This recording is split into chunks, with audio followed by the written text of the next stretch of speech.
अस्सलाम वालेकुम व्यूवर्स, आज मैं आप लोगों के लिए पाइनएप्पल पेस्ट्री की रेसिपी लेकर आई हूँ। इसे बनाना बहुत ही आसान है और ये सभी की फेवरेट होती है। बच्चे बड़े सभी इसको खाना पसंद करते हैं। बड़ी ईद आ रही है तो इसे आप मेहमानों को सर्व करने के लिए भी बना सकते हैं और अपने लिए भी बना सकते हैं। बहुत ही मज़ेदार बनती है, तो इस वीडियो को लास्ट तक ज़रूर देखिएगा। अगर आप मेरे चैनल पर नए हैं तो मेरे चैनल को सब्सक्राइब करें और साथ ही साथ बेल आइकन को क्लिक करना ना भूलें। इससे मेरे आने वाली हर वीडियो की नोटिफिकेशन आपको सबसे पहले मिलेगी। मेरी वीडियोस अच्छी लगे तो उसको लाइक करें और इसको शेयर भी ज़रूर करें। तो चलिए आइए इसके इंग्रेडिएंट्स नोट कर लेते हैं। तो इसके लिए हमें चाहिए 3 अंडे और ये रूम टेम्परेचर पे होने चाहिए। इसके अलावा मैंने ली है चीनी है 1/4 कप और 1 टेबलस्पून ऐड कर दीजिएगा। ये इतनी चीनी है और ग्राम्स में हम 75 ग्राम्स लेंगे।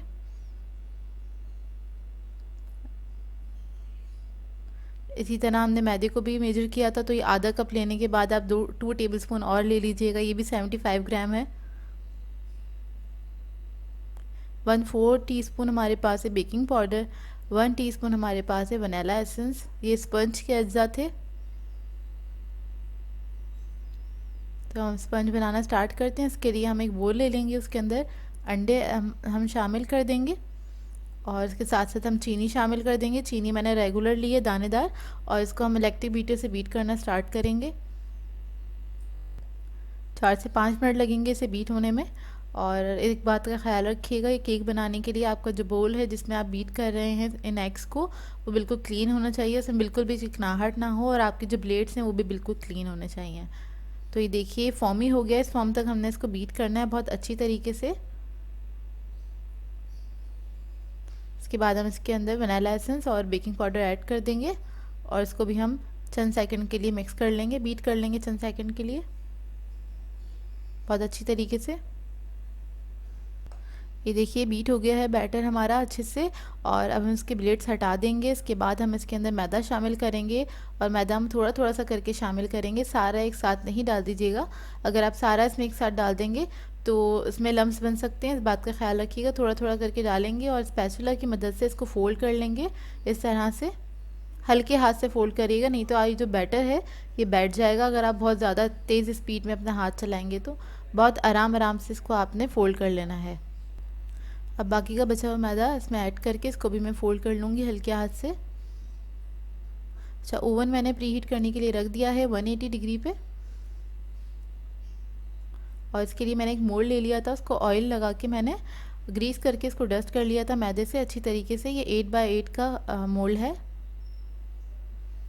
इसके अंदर मैं सारा जो क्या कहते हैं बैटर है इसको मैं पोर कर दूंगी इसी के अंदर और फिर हम इसको बेक कर लेंगे। तकरीबन 15 से 20 मिनट में ये रेडी हो जाता है। और जो लोग इसको पतीले में बेक करना चाहते हैं उसकी टाइमिंग मैं आगे मेंशन कर दूंगी, आप लोग देख लीजिएगा।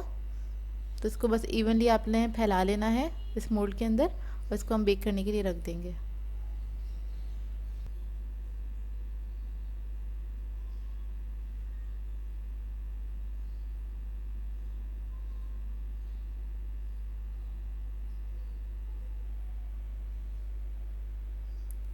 तो ये देखिए 20 मिनट में बहुत अच्छा बेक हो गया था। उसको मैंने ओवन से निकाल लिया। इस वक्त ये गर्म है तो इसको हम ठंडा कर लेंगे बहुत अच्छी तरीके से। तो ये देखिए केक बहुत अच्छे से ठंडा हो गया है और इसको मैंने मोल्ड में से बाहर निकाल दिया था। इसको मैं आपको दिखा देती हूँ कैसा बना है ये केक। बहुत ही अच्छा केक बना है। तो इसके लिए मैंने क्रीम ली थी, तकरीबन 1/4 कप के बराबर ही क्रीम है, 300 ग्राम है। और इसको मैंने अच्छे से विप्ड कर लिया था। तो क्रीम को किस तरह से विप्ड किया जाता है इसकी वीडियो आपको मेरे चैनल से मिल जाएगी। इसके अलावा हमें पाइनएप्पल चंक्स चाहिए होंगे, ये मैंने ले लिए थे तकरीबन आधा कप। चेरीज़ चाहिए हमें 5 से 6 अदद और पाइनएप्पल जूस चाहिए होगा इसके अलावा केक को सोक करने के लिए। तो हम सबसे पहले केक को कट करेंगे। 3 लेयर्स में मैं कट करूँगी केक को। और ये हमें ब्रेड नाइफ़ चाहिए होगी, इससे इसको हम कट करेंगे। और कोशिश कीजिएगा इवनली आपने कट करना है, मतलब भले आप निशान लगा लें अपनी सहूलियत के लिए जैसे मैं कर रही हूँ। तो मैंने इवन साइज़ के 2 छोटे छोटे से पोर्शंस मैंने इससे कट कर लिए। अब इसी की मदद से इसी को हेल्पलाइन लेते हुए मैं इसको कट कर लूँगी पूरे केक को। तो मैं 3 स्लाइसेस में से कट करूँगी। केक को हमेशा कट करते हुए ख्याल रखा करें, पहले आप लोग किनारों से कट करें थोड़ा थोड़ा सा, उसके बाद इसको आप पूरा इस तरह से सेंटर तक ले जाएं आपकी नाइफ़, तो आपका ये केक जो है इवनली कट होगा, स्लाइसेस इवन निकलेंगे इसके। 3 स्लाइसेस में मैंने केक को कट कर लिया था। अब मैं केक को एक पीस रख के केक का उसको सोक करना स्टार्ट कर रही हूँ। तो हम पाइनएप्पल जूस ले लेंगे और आप लोग चाहें तो दूध भी ले सकते हैं इसको सोक करने के लिए, या फिर नॉर्मल आप लोग शुगर सिरप भी यूज़ कर सकते हैं, जैसी आपकी मर्ज़ी है। और इसको आप सोक कर लें बहुत अच्छी तरीके से। केक को सोक करने के बाद हम इसके ऊपर क्रीम लगा लेंगे। तो इसके ऊपर मैंने तकरीबन 1 स्कूप से थोड़ा सा ज़्यादा लिया है और वो क्रीम ले ली है। इसको मैं फैला लूँगी पैलेट नाइफ़ की मदद से। और पेस्ट्रीज़ में बहुत ज़्यादा क्रीम नहीं लगाते हैं, जैसे कि हम लोग केक में थोड़ा ज़्यादा अमाउंट में लगा लेते हैं क्रीम। इसमें आपने ज़्यादा क्रीम नहीं लगानी होती है और कोशिश कीजिएगा इवन लेयर हो, ताकि जब आपकी पेस्ट्रीज़ जो हैं कट हों तो बहुत खूबसूरत लगें, उसकी इवन लेयर्स आनी चाहिए क्रीम की, तो इस बात का ख्याल रखिएगा। तो देखिए इसको मैं फैला लूँगी। उसके बाद मैं इसके ऊपर पाइनएप्पल के जो चंक्स हैं थोड़े से वो ऐड कर दूँगी इसके ऊपर।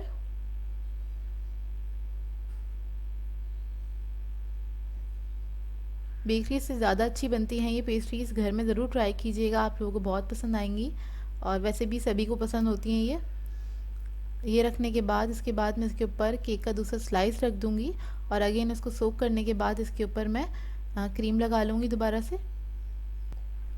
तो देखिए क्रीम लगा रही हूँ मैं, जिस तरह से पहले मैंने इसको अच्छी तरीके से फैलाया था इवनली, इसी तरह मैं इस पर भी इसी तरह से करूँगी। इसको फैला लूँगी और इसको फैलाने के बाद मैं इसके ऊपर पाइनएप्पल चंक्स थोड़े से ऐड कर दूँगी।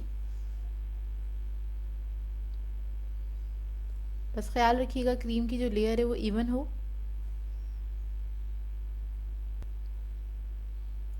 तो बस मैं इसके ऊपर पाइनएप्पल चंक्स ऐड कर दूँगी थोड़े से।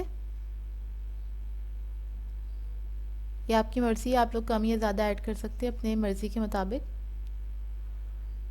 ये मैंने ऐड कर दिया। अब इसका तीसरा स्लाइस है वो भी मैं इसके ऊपर रख दूँगी और इसको भी मैं सोक कर लूँगी ऊपर से अच्छी तरीके से।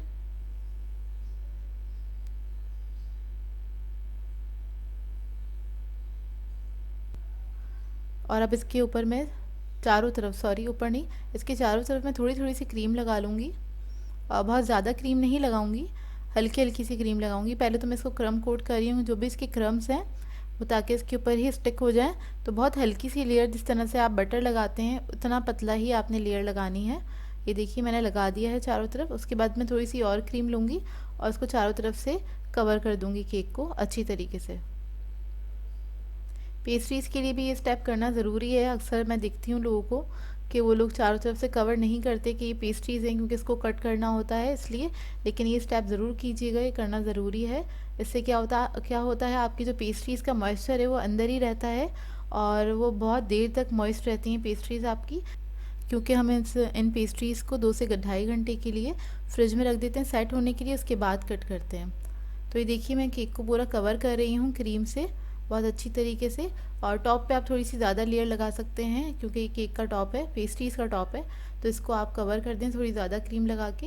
लेकिन साइडों पे आपने बहुत नॉर्मल से क्रीम लगानी है, ज़्यादा नहीं लगानी है। ये लगाने के बाद बस इसको आप ऊपर से स्मूथ कर दें बहुत अच्छी तरीके से, जिस तरह से हम केक को करते हैं।